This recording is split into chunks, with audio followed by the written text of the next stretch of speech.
Esselamu aleykum və rahmetullahi və bərəkətuh, əziz müsəlman qardaş və bacılar. Bugün çox vacib və qəlbə toxunan bir mövzudan danışacağıq.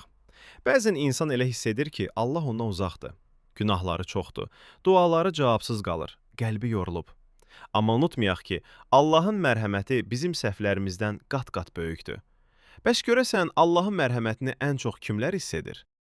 Allah ən çox səhv etdiyini anlayıb, təvazö ilə Allaha yönələn bəndəsini bağışlayar.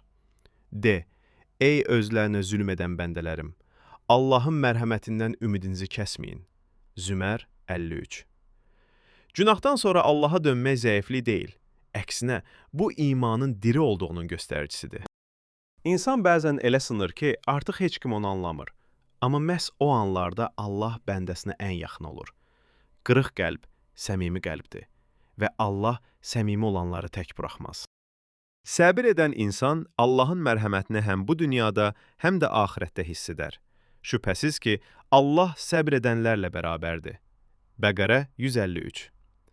Səbir sadəcə susmaq deyil, ümidi Allaha bağlayaraq davam etməkdir.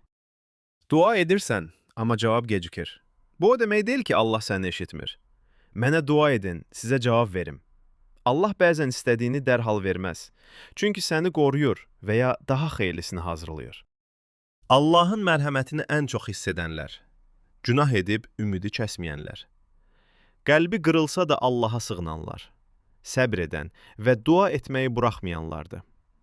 Unutma, sən Allahdan uzaqlaşa bilərsən, amma Allah səndən heç vaxt uzaqlaşmaz. Allah hər birimizə öz mərhəmətini hiss etdirməyi nəsib etsin. Amin.